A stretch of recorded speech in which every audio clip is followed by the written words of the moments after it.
Je vous propose de nous arrêter sur le territoire où nous sommes aujourd'hui, Creil-Sud-Oise, qui nous accueille. Je vais inviter 3 personnes autour de la table ronde. Jean-François Dardenne, vous êtes vice-président en charge du développement économique de l'agglo Creil-Sud-Oise. Je vous invite à nous rejoindre. Sébastien Dautin, restez avec nous, venez. Je vous invite, je rappelle, président exécutif BGE Picardie. On peut les applaudir. Et puis, Loïc Rigaud, vous travaillez pour la Ligue de l'enseignement de l'Oise. Vous êtes animateur du pôle territorial de coopération économique. Allez-y, installez-vous. Messieurs, vous avez des micros devant vous pour vous exprimer. Je vais peut-être commencer par vous, monsieur Dardenne, pour comprendre votre territoire, ses spécificités. Qu'est-ce qu'il a de singulier ? Vous, bonjour à chacune, chacun d'entre vous. Ce territoire, le sud des Hauts-de-France, est une aire urbaine très importante dans cette région. C'est un lieu historique où se sont développées beaucoup d'industries et beaucoup d'activités. Je parle du transport, notamment, c'est un lieu où se trouve l'étoile ferroviaire. La SNCF a toujours été très présente, notamment ici à Nogent-sur-Oise. Je parle de la chimie, côté de Villers-Saint-Paul. Je salue mon ami Eric. Je parle de la métallurgie et je parle de l'automobile. Donc ce fut un lieu de production qui, historiquement, donc, a accueilli beaucoup de travailleurs. Qui dit accueil de travailleurs dit culture ouvrière. Et qui dit culture ouvrière dit un certain nombre de présences militantes. Et dans cette présence militante, il y a toujours eu la volonté de porter une économie qui soit au service de l'humain, pour reprendre une formule célèbre. Et donc, ce n'est pas un hasard si Nogent-sur-Oise a édifié ce lieu dont Monsieur le Président nous a parlé. Ce lieu est symbolique à la fois de la modernité et de l'histoire de cette agglomération. Et donc cette agglomération, sa particularité, sa singularité, c'est d'être à 50 km de Paris, d'être situé, alors c'est un territoire béni des dieux, hein, si on regarde, aéroport de Roissy, aéroport de Beauvais, autoroute A1, autoroute A16, chemin de fer, étoile ferroviaire. Donc on a toujours été un lieu d'accueil, d'activités et de personnes. Donc un lieu accueillant, ouvert, un peu monde. À la fois rural, à la fois urbain aussi ? Oui, alors vous êtes ici à Nogent-sur-Oise. Si vous faites 300 mètres et vous grimpez un peu, vous arrivez dans les coteaux, où s'est déroulé récemment un trail fantastique de nuit, et vous arrivez sur le plateau agricole, où là vous pouvez croiser des sangliers, des chevreuils. D'ailleurs, aujourd'hui, vous avez été accueillis par des cygnes blancs. Vous les avez vus, les beaux cygnes blancs. Donc j'y vois aussi un message, parce que les entrepreneurs, ils ont affronté le cygne noir, celui de l'imprévisible, souvent. Et donc vous avez été accueillis par des cygnes blancs, pour affronter aussi les cygnes noirs. Voilà. Alors si on se plonge un peu plus dans notre sujet, quel regard vous portez sur l'économie sociale et solidaire sur ce territoire ? Comment il vit ? C'est quoi sa réalité ? Ici, dans notre territoire. Bon, déjà, historiquement, je voulais vous dire, parce que je vais jouer aux anciens combattants, parce que j'ai plaisir à retrouver pas mal d'anciens combattants de l'économie sociale et solidaire à mes côtés. Moi, j'ai rencontré l'économie sociale et solidaire, c'était en 83, c'était à l'UTC à Compiègne, et c'était pour monter un réseau Cigale.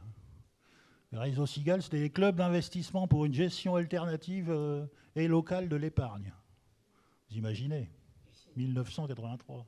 Nous étions jeunes, beaux et conquérants, comme un certain nombre d'entre nous ici.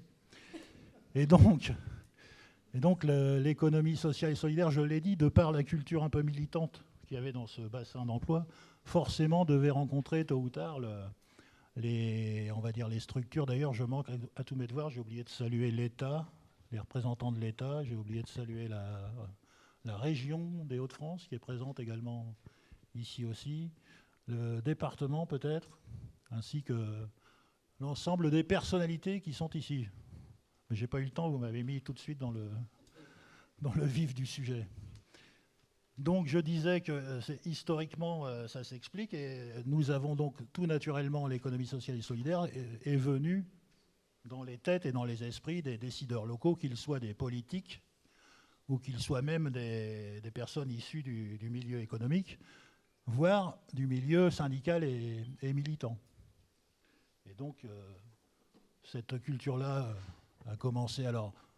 En fait, il y a toujours eu la diversité, puisque le monde de l'économie sociale et solidaire est marqué par l'hybridation et la diversité, comme vous le savez.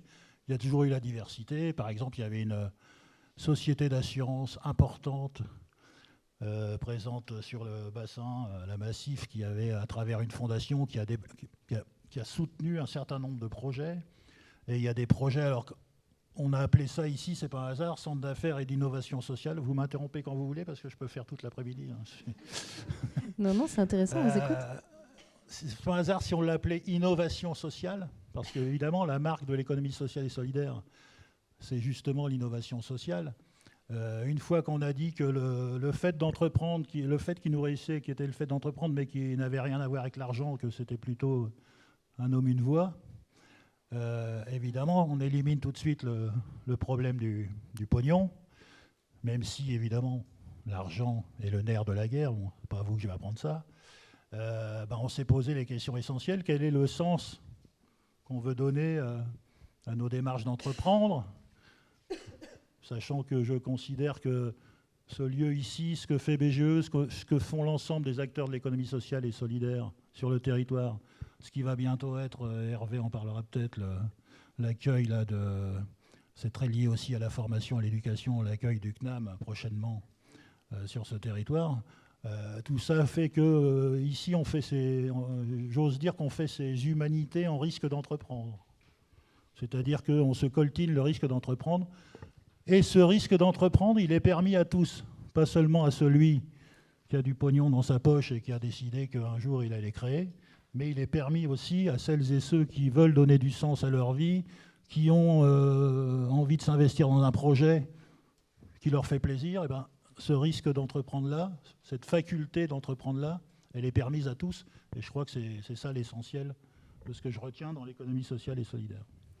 Sébastien Dautin, donc on disait, président exécutif BGE Picardie, vous capitalisez ici dans ce lieu sur l'ESS, vous agrégez pas mal d'acteurs. Quel regard vous portez sur la dynamique du territoire, vous qui êtes aussi au contact direct à un territoire hétérogène finalement?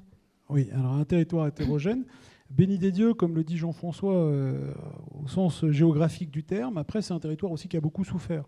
Et donc, il doit aussi être en rémission quelque part, suite à tous les problèmes de désindustrialisation qu'il a pu connaître. Du coup, ça génère plusieurs choses, si vous voulez. C'est pour ça que j'ai souhaité, moi, introduire mon propos à partir du petit message conceptuel de Michel Adam, parce qu'en réalité, dans ce territoire particulièrement, on ne peut pas dissocier la prise d'initiative économique et la prise d'initiative économique et sociale. C'est-à-dire que pour nous, on considère que les deux sont intimement liés, parce qu'on a besoin de tirer ce territoire et sa population vers le haut dans tous les cas de figure. Et donc, on reste avec un taux de chômage qui est relativement élevé. Alors, je n'ai pas les dernières statistiques, mais le taux de chômage est relativement élevé. Et la première fois que moi j'ai croisé monsieur le maire de Nogent-sur-Oise, vice-président de l'agglomération, il était président ou directeur d'un centre de formation, qui était plutôt à la destination des demandeurs d'emploi à l'époque. Donc un centre de formation orienté vers les publics en insertion. Et c'est pas par hasard, finalement, si cette destination, en destination de publics en insertion, elle est arrivée, ces centres de formation sont arrivés sur ce territoire. Il y avait beaucoup d'acteurs de l'insertion à une époque sur ce territoire. Comme il y a beaucoup d'entrepreneurs, beaucoup de créateurs d'entreprises. Ce qu'il faut que vous ayez en tête, alors nous, on travaille sur l'ensemble des 3 départements Picard, mais quand on regarde les volumes d'activité qu'on est susceptible d'avoir sur 3 bassins de vie, à savoir le Beauvaisis, l'agglomération de Compiègne et l'agglomération créoise, on a statistiquement plus d'entrepreneurs de ce territoire que des autres territoires. C'est de loin le territoire le plus dynamique en matière entrepreneuriale. Le problème, c'est que c'est aussi le territoire où il y a le plus de fragilité, où la population est le plus fragilisée, avec des niveaux de formation qui restent à améliorer, comme le disait Jean-François. Là, il y a un vrai travail de fond à mener, soit en formation initiale, soit en formation professionnelle continue. Et puis, la nécessité aussi de faire des levées de fonds, parce que les moyens financiers dont disposent ces entrepreneurs dans les quartiers et autres sont relativement limités. Donc, on a un territoire entreprenant, mais qu'il est nécessaire d'accompagner dans les meilleures conditions.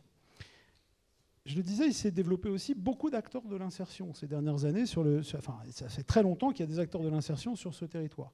Mais on a des initiatives nouvelles qui se créent. Je vois un entrepreneur social là dans la salle, M. Manceau, qui est là-haut, qui a créé les Frank Store associatifs. Peut-être que vous nous en direz un mot, mais un magnifique projet. Je ne sais pas combien vous avez gagné de prix, M. Manceau, avec ce truc-là, parce que moi, j'étais resté à 9 prix sur les divers concours, etc. Mais je crois que vous êtes plus loin que ça. Mais clairement, ça fait partie des nouveaux acteurs de l'économie sociale et solidaire de ce territoire, et dont ce territoire a absolument besoin. Beaucoup d'acteurs, un projet structurant, le Sarcus, mais à la fois, vous disiez, des initiatives assez éclatées finalement, et peut-être une dynamique collective qui a du mal à prendre finalement. Alors je ne sais pas si la dynamique collective a du mal à prendre. Aujourd'hui, la réalité, c'est qu'effectivement, on a beaucoup de porteurs de projets individuels sur ce territoire. Alors, il y a des initiatives pour essayer de coordonner ou de coaguler les initiatives des uns et des autres pour en faire quelque chose de puissant. Ça reste un challenge pour tout le monde, hein, parce qu'il n'est pas facile de faire sortir les gens des quartiers de nos gens comme ceux de Creil. Il n'est pas facile de faire passer les Nogentais à Creil et les Creillois à Montataire et les Montatériens à Nogent. Enfin, c'est tout ça qu'il faut travailler. En plus, avec une singularité ici, vous le disiez dans vos propos préalables, c'est que ce territoire, il a quel pourcentage, je ne sais pas, 60% géographiquement de sa géographie qui est dans les zones rurales, de Saint-Leu-d'Esserand, etc. Donc dans un environnement extrêmement rural, là, pour le coup. Donc on doit aussi tenir compte de ces aspects. C'est un territoire qui nécessite un travail particulier. Le Sarcus y contribue, parce que c'est un point de fixation. Et donc, on a beaucoup d'acteurs. Il y a 6 ou 7 salles de formation dans ce bâtiment. Elles sont quasiment occupées tout le temps. Ce sont des salles qui sont dédiées à des organismes de formation très divers. Et elles sont quasiment occupées à temps plein toute l'année. Ce qui démontre aussi qu'à un moment donné, on a besoin aussi de renforcer la solidarité avec les populations qui viennent de plus loin. Monsieur Dardenne, je vous vois opiner du chef. Mettre en musique tous ces acteurs, c'est particulièrement compliqué. Comment on fait? C'est quoi vos leviers d'action? Oui, juste, je réagissais parce qu'on est en train de germer dans notre tête un Sarcus 2. Ah, dites-nous tellement tout. Il y a des demandes. Donc on va perdre un peu de singularité, mais bon, on va gagner en gémellité. Bon. Pardon? Vous disiez que monter cette dynamique collective, faire travailler les acteurs ensemble, comment on fait? C'est quoi les leviers? Déjà, excusez-moi d'être aussi direct, mais bon, déjà, il ne faut pas être des enfants de cœur. Dans l'économie sociale et solidaire, comme dans le monde entier, il y a des on va dire, frictions et peut-être même des conflits d'intérêts, je ne sais pas. Et donc, évidemment, chaque structure a à générer sa propre longévité. Et donc, forcément, peuvent s'installer parfois des logiques de mon territoire, c'est pas le tien, etc., etc. Et donc, il nous faut, là, je parle plutôt du rôle du politique. Le rôle du politique, c'est d'aller au-delà de ça et de conforter, évidemment, chaque structure dans sa raison d'être. Ce qui est le cas. Alors après, monsieur détaillera le rôle du... Je vais pas, mais il y a des outils qui existent pour ça. Mais je crois que nous, les décideurs locaux, en tant qu'élus locaux, nous devons être ouverts, accueillir chaque structure, diagnostiquer un peu où en est la structure, ce qu'elle souhaite pour se développer, etc., etc., dans une objectivité, on va dire, eu égard au dispositif. Mais alors dites-nous tout sur ce Sarcus 2. Où est-ce qu'il pourrait prendre place? Quand? Moi, j'ai proposé Comment? nos gens. Il n'est pas là, le président de l'Agglo? Parce que c'est lui qui a les... Est-ce qu'il y a un représentant, le président de l'Agglo, ici, à part moi? Moi, j'ai une idée du lieu, j'ai déjà un lieu, etc. Il ne serait pas loin d'ici, d'ailleurs, ça permettrait une belle complémentarité. Non, mais je pense que le lieu a prouvé, au-delà du cocorico, hein, le lieu a prouvé notamment sa raison d'être, son utilité. Il a trouvé son public, et ça déborde, je dirais. Ça déborde. Et on a atteint un peu les limites, tu l'as dit, hein, en termes de bureaux, etc. Et donc, il faut absolument qu'on se donne les moyens de continuer dans cette dynamique. C'est pour ça que je parle de Sarcus 2. Bon, après, ça peut être Creil-Rouer 2, Montataire 5 et Villers 3. Bon. L'idée est lancée. Je voudrais qu'on laisse la parole à Loïc Rigaud. Vous travaillez pour la Ligue de l'enseignement de l'Oise. Vous êtes l'animateur du PTCE, Pôle territorial de coopération économique Émergence Sud-Oise. Vous êtes au cœur du réacteur. Est-ce que, d'abord, dans un premier temps, c'est un constat que vous partagez avec vos interlocuteurs sur la situation du territoire ? Très globalement, je dirais que oui, ce que mes collègues ont pu dire, c'est tout à fait vrai. Hein. On est sur un territoire qui est très particulier d'un point de vue historique, voilà, qui a subi de plein fouet la désindustrialisation. Et on est sur un territoire qui s'est aussi construit autour des usines. Et quand les usines disparaissent, ben, comment est-ce qu'on fait pour rebondir ? Ça, c'est une vraie question. Effectivement, il y a beaucoup aussi d'acteurs de l'ESS, hein, dont en tant qu'animateur de PTCE, je peux bien le dire, parce que nous, dans le PTCE, on rassemble divers acteurs, particulièrement dans l'insertion, dans la transition écologique et du lien social. Et c'est vrai que la culture de la coopération, pour les acteurs de l'ESS, elle est... Avant le PTCE, il y avait une culture de la coopération qui était globalement pas très développée. Effectivement, on a aussi beaucoup d'acteurs de l'ESS, et ça c'est vrai. Et la culture de l'ESS, elle est quand même aussi un peu compliquée, parce qu'on va avoir des structures qui, de par leur portage juridique, sont des structures de l'ESS, mais n'ont pas forcément conscience de faire partie d'un ensemblier qui est l'économie sociale et solidaire. Et ça, c'est un travail que nous on mène dans le PTCE, c'est de se dire comment est-ce qu'on crée une culture de la coopération, comment est-ce qu'on a conscience que les acteurs peuvent faire des choses ensemble. Il y a beaucoup de besoins sur le territoire, donc effectivement, c'est peut-être un défi à relever que de se dire comment est-ce qu'on fait ensemble, et c'est un vrai moteur de se dire il y a des complémentarités à trouver sur un territoire qui effectivement a beaucoup de besoins. C'est un territoire qui est globalement très jeune, avec un niveau de formation qui est assez faible, et voilà, je pense que ce que mes collègues m'ont dit est tout à fait vrai. Alors, vous vous employez à mettre de l'huile dans les rouages, à faire travailler les gens ensemble, mais vous avez 6 axes de travail en particulier. Vous m'avez dit quand on a préparé cette intervention. Est-ce qu'on peut peut-être les détailler ? Sur quoi vous travaillez concrètement ? Alors, effectivement, on a plusieurs axes de travail. Bon, ce qu'il faut savoir, c'est que le PTCE, il a eu 2 existences. Il a eu une première existence en 2017-2018. Il y avait une première dynamique qui avait été impulsée par le restaurant d'insertion, d'ailleurs, Saison, qui portait le PTCE à cette époque-là. Et il y avait déjà une première dynamique qui s'était créée avec énormément d'acteurs de l'ESS qui étaient issus de l'agglomération, mais aussi au-delà. Et dans cette première dynamique, effectivement, il y a des thématiques qui sont ressorties de par qui étaient les acteurs et de par les besoins prégnants du territoire. Et c'est des thématiques desquelles on a hérité à aujourd'hui, qui ont un peu bougé, mais en gros, ça va être l'insertion et l'emploi. Ça va être les mobilités douces et durables. Je vois forcément Thierry qui est présent et qui pourrait en parler. Il y a la question de l'alimentation saine et durable. Ça aussi, c'est une vraie problématique. On a la question du lien social et de la citoyenneté. On a la question de la médiation et de la pédagogie numérique. Et on a aussi d'autres questions qui vont être aussi sur du réemploi, de la réparation, voire de l'éco-construction. Voilà. Monsieur Dautin, tous ces champs d'action, c'est divers, c'est varié. Est-ce qu'il y en a un qui prend le pas ou est-ce qu'on arrive à traiter tous les sujets ? Voilà, traiter tous les sujets, ça me paraît ambitieux. Mais je pense qu'on a un sujet... il y a 2 sujets peut-être forts. Un qui nous concerne tous et qui concernera nos enfants, c'est tout ce qui va toucher la transition écologique de manière large. Alors là, celui-là, il est absolument indispensable d'être traité et sous tous les angles.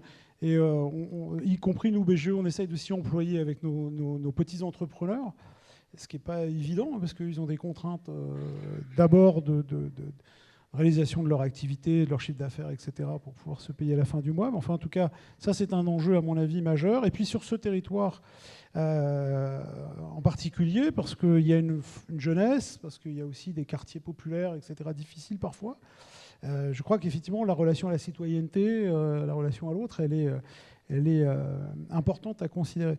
Moi, je voudrais ajouter aux propos de Jean-François et aux propos de monsieur, c'est que on a dans cette salle donc un représentant de l'État. Je pense que c'est vous. Je ne sais pas qui représente l'État. Alors, voilà. on a Madame Abdelatif Drages qui est parmi nous. D'accord, une représentante de l'État, donc quelqu'un du Conseil régional.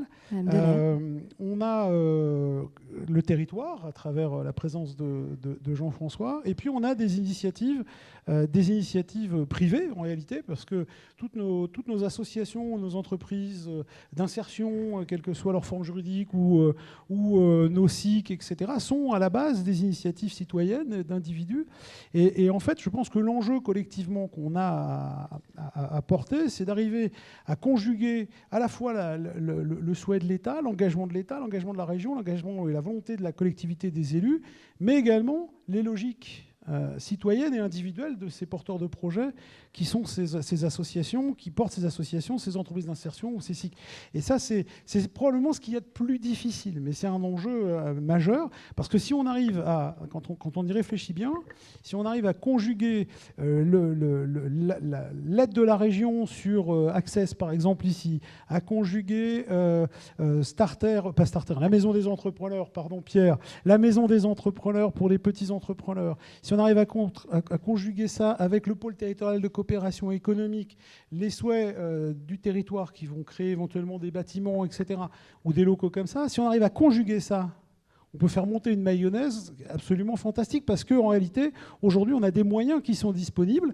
Le problème, c'est qu'ils sont parcellisés. Et la question, c'est comment est-ce qu'on, collectivement, on peut arriver à conjuguer tout ça dans la meilleure des conditions. Mais c'est probablement le plus compliqué. Et ça, on a besoin de la bonne volonté de tout le monde. Alors, Monsieur Dardenne je vous vois acquiescer, vous êtes d'accord, mais... Ah bah oui, c'est parce que je bois les paroles de monsieur Dautin depuis longtemps déjà. Non, mais moi, ce que je constate dans les thématiques, c'est ce que je disais tout à l'heure, à savoir qu'on a des personnes qui, à partir du moment où elles prennent en main leur risque d'entreprendre, eh bien forcément, ça change la vie. Dans ce qu'elles veulent faire, c'est changer la vie, changer leur vie d'abord, pour reprendre la typologie que tu as employée. Et donc, effectivement, on a beaucoup de jeunes de nos quartiers qui veulent entreprendre. Qui veulent entreprendre d'abord pour eux, pour se sortir un peu, pour se donner un avenir. Et donc, avoir ici un lieu qui met en avant l'innovation sociale et le fait d'entreprendre, on va dire, différemment, etc., c'est un atout du territoire, et il faut se faire rencontrer les uns et les autres. Et je pense, je suis moins pessimiste que toi, je pense que ce territoire arrive à le faire et à le faire bien. Parce que moi, je rencontre beaucoup de jeunes qui me disent, je suis passé là, je suis passé dans les bureaux du SARCU, j'ai rencontré tel organisme, et moi je trouve tout ça va dans le bon sens, et tout ça mérite d'être essaimé, pour reprendre un terme très ESS, mais ça existe déjà. Loïc Rigaud, vous les croisez, ces jeunes? C'est un super atout d'avoir des jeunes qui veulent entreprendre. C'est un constat que vous partagez aussi? Alors oui, effectivement, il y a quand même une forte... et je pense qu'il y a aussi l'effet réseau social qui peut jouer, mais il y a beaucoup de jeunes qui veulent se lancer dans l'entrepreneuriat. Mais moi, le constat aussi que je fais, c'est que je pense que l'économie sociale solidaire est mal connue aussi des jeunes, alors même qu'il y a beaucoup de jeunes qui souhaitent accorder du sens à l'activité qu'ils veulent développer. Et peut-être que ça aussi, c'est un travail qu'il faut qu'on fasse collectivement. C'est comment est-ce qu'on rend visible l'ESS, y compris aux plus jeunes. Voilà ce que je peux en dire. Alors, vous disiez par nature, vous êtes plus proche d'une certaine forme de SS sur la partie enseignement. Quels sont concrètement les projets que vous pouvez mettre en place sur le territoire? Comment ça se traduit, votre travail? Alors, les projets qu'on va pouvoir mettre en place, déjà le premier, je pense qu'on peut en parler parce que c'est quand même un projet qui est assez structurant, c'est qu'il y a quand même un projet de tiers-lieu qui est en train d'émerger sur le territoire. Pour en faire la petite histoire, en fait, c'est l'agglomération qui avait lancé un appel à manifestation d'intérêt pour la création d'un tiers-lieu numérique sur le territoire. Et nous, à l'époque, on avait répondu en consortium. Le PTCE avait répondu en consortium en disant qu'on ferait du numérique, mais qu'on ferait aussi les autres thématiques sur lesquelles on travaillait. Et on a été retenu avec un autre acteur lillois qui s'appelle Pop Café. Et à partir de là, on a transformé le projet et on part sur un projet dont les thématiques principales sont la transition numérique et la transition écologique. Ça, c'est un des premiers projets. C'est vraiment un projet qui est structurant, qui a pris du temps dans le fait de trouver des locaux. C'est quelque chose qui nous a donné beaucoup de retard, mais maintenant, ça y est, les travaux vont démarrer et on va avoir un lieu véritable qui va ouvrir d'ici février. Ça, c'est une des premières choses. Je pense que c'est un lieu qui va être structurant dans le portage de l'ESS, dans donner de la visibilité à l'ESS. On est sur un tiers-lieu qui va développer son offre de services propres, qui va avoir sa structure propre, son équipe propre. Il faut que ça soit un lieu ressource approprié par tout le monde. Et surtout, il faut que ça soit un lieu qui n'agisse pas dans son coin. Il faut que ça soit un lieu qui s'appuie sur les autres lieux du territoire, y compris le Sarcus, un Sarcus numéro 2. Tous les lieux doivent aussi mailler le territoire pour que l'ESS soit bien représenté. Ça, c'est l'un des projets. Un deuxième projet, ça peut être un projet qui s'appelle Tremplin. Le projet Tremplin, c'est marrant parce que c'est un des premiers projets avec lesquels qui a émergé du PTCE en fait, dans sa forme initiale, où on avait un projet entre la Ligue, l'ensemblier de Réseau Coup de Main, qui est un acteur de l'IAE sur le territoire assez connu, et puis une association socioculturelle qui s'appelle JAD. Et au début, on était parti d'un constat commun qui était, en fait, on a beaucoup de forces vives sur le territoire en matière de SS, mais par contre, les gens se connaissent très peu. C'est-à-dire qu'on va avoir beaucoup d'associations qui se connaissent de loin, mais qui en fait ne font rien ensemble.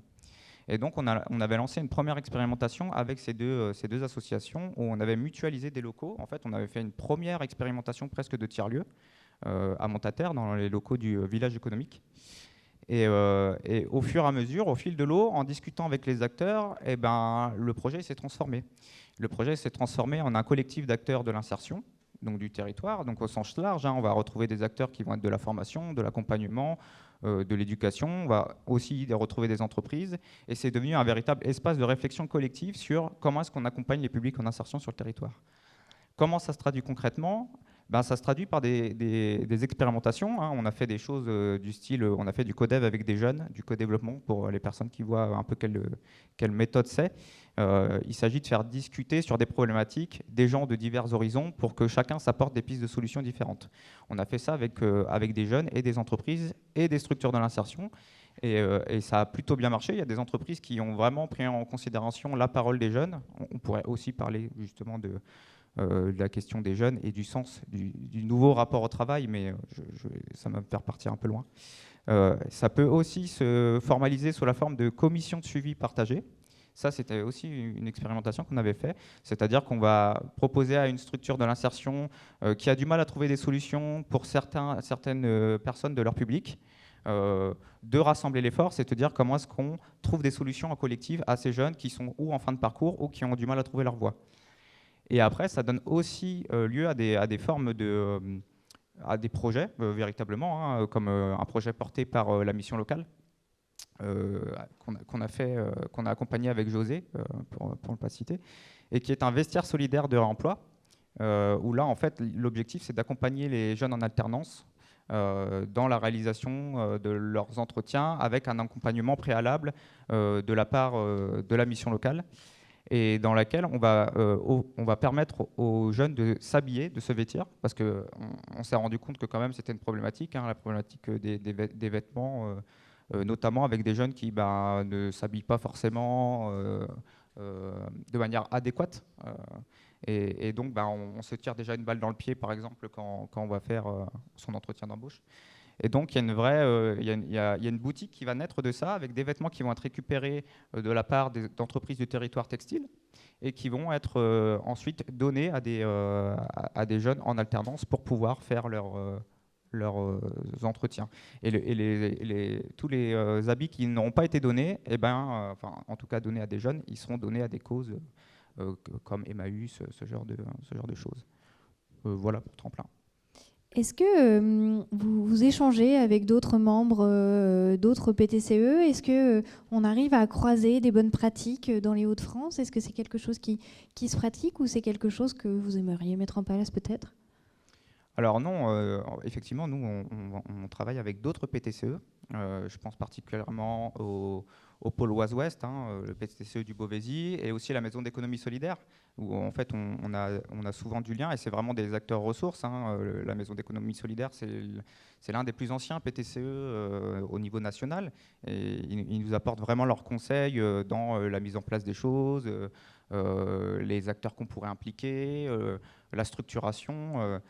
C'est vraiment des ressources qui sont importantes, et en fait on devrait d'ailleurs de plus en plus déployer si on veut transformer les territoires, parce que c'est aussi un peu le but. Si on veut faire la transition écologique des territoires, il faut qu'on voie plus loin que le bout de notre nez et qu'on fasse les choses de manière plus élargie. Vous avez ici l'ensemble des acteurs aussi avec qui vous pouvez discuter, faire passer ces messages. Monsieur Dautin, vous souhaitiez rebondir? Un petit mot, juste un point de vigilance collective, c'est que je pense qu'on doit faire attention, parce qu'il ne faut pas qu'on systématiquement nous cherchions à mettre un focus sur l'ESS égale l'économie de la réparation d'un système économique qui est défaillant, qui laisse des gens sur le bas côté. Parce que si on fait ça, on s'enferme nous-mêmes. Je pense qu'il faut qu'on cherche à créer de la valeur collectivement sur la base d'une vision d'un système économique un peu plus vertueux, avec des systèmes de vie dans les organisations un peu plus démocratiques, un peu plus vertueux. Mais ça veut dire aussi qu'il faut qu'on sorte aussi, qu'on soit en tout cas vigilant à ne pas se laisser enfermer dans ces logiques de réparation, qu'on soit capable de proposer, les entrepreneurs,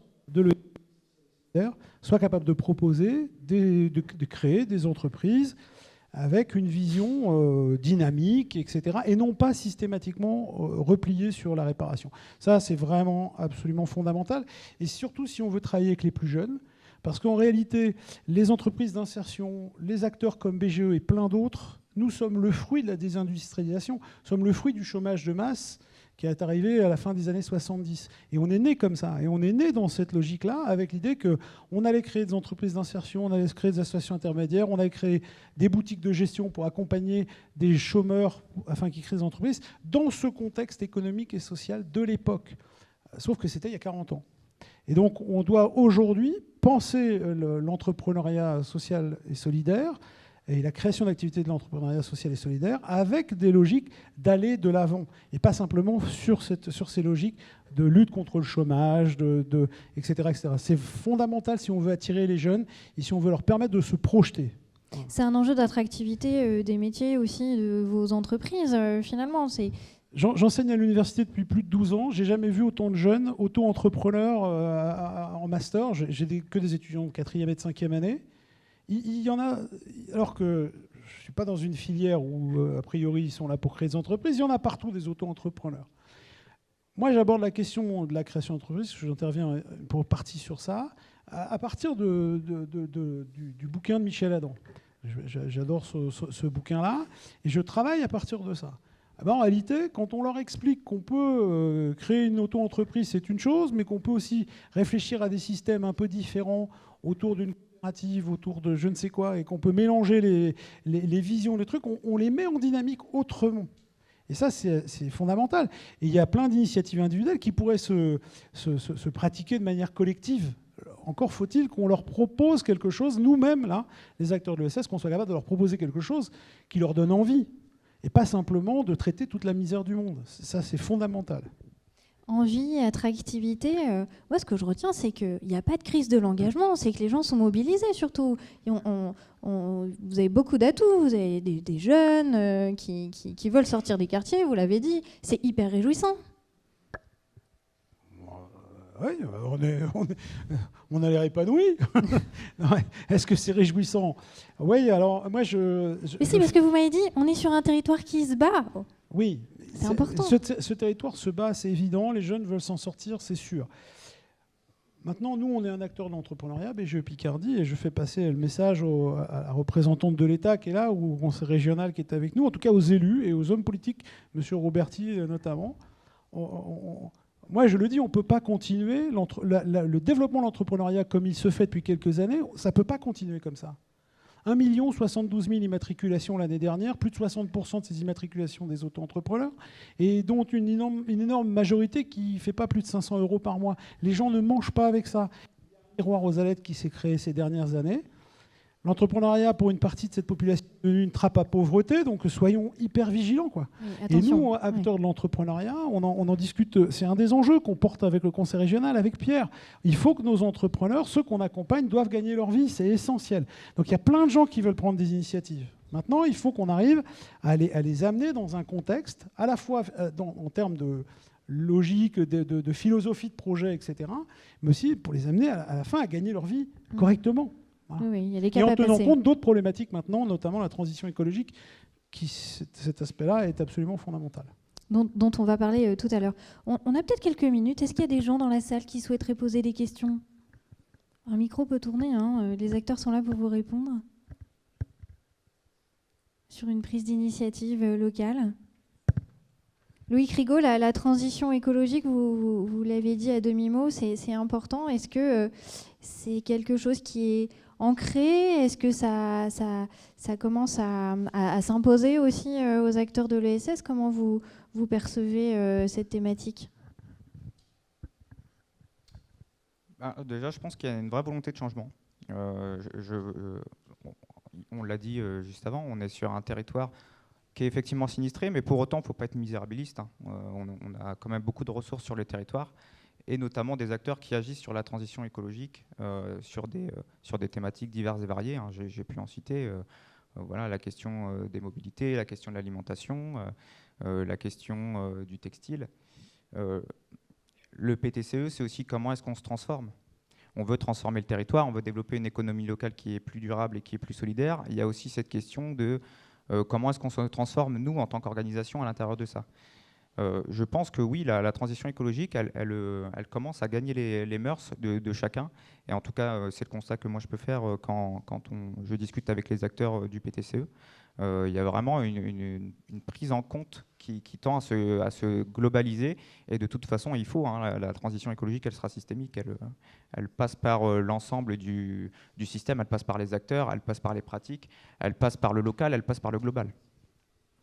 Merci. Monsieur Dardenne, je vais vous laisser le mot de la fin de cette première séquence. C'est gentil. Juste une réaction. Territoire sinistré, je ne suis pas trop d'accord. Le territoire a été traumatisé, certes, par la perte de ces industries qui étaient datées historiquement, mais le territoire est en transition, le territoire a repris son destin en main, et le territoire est porteur de quelques pépites industrielles et entrepreneuriales qui sont remarquables. Je peux parler de l'entreprise Linamar Aix-Montupet, par exemple, côté de Nogent-Leigneville. Donc c'est un territoire qui est en transition, mais qui possède en lui des forces pour rebondir. Et donc le terme sinistré, à mon avis, est trop réducteur. C'est un territoire qui a été traumatisé, mais qui est en transition et qui est en train de rebondir. Je tenais à le dire. Moi, ce que j'entends, notamment de l'alerte de mon voisin, innovation sociale, ça doit être le travail que nous devons mettre en œuvre. C'est-à-dire que je crois que la chance de ce territoire, c'est de permettre à tous ces citoyens de pouvoir embrasser l'innovation sociale pour pouvoir mettre en œuvre des choses. Il y a Schumpeter, je le cite souvent, je m'en excuse pour ceux qui l'ont déjà entendu, il y a Schumpeter qui disait sur qu'est-ce qui fait que les gens décident d'entreprendre si ce n'est pas l'argent. Il expliquait que les entrepreneurs, ils ont envie de fonder un royaume. Et donc j'ai envie de dire qu'ici, dans cette agglomération, à travers certains dispositifs, certains lieux qui doivent effectivement de mieux travailler ensemble, toujours mieux travailler ensemble, il faut qu'on puisse permettre à chacun, chacune de fonder son royaume, mais que son royaume, il n'est pas indépendant du devenir, de l'avenir de son voisin. Et donc fonder son royaume solidaire. Donc voilà où on en est, voilà ce qui me met en joie, ce qui me rend dynamique et entreprenant et enthousiaste. Et ça va continuer. Et donc merci à la Chambre régionale de l'économie sociale et solidaire d'avoir organisé cette première table ronde.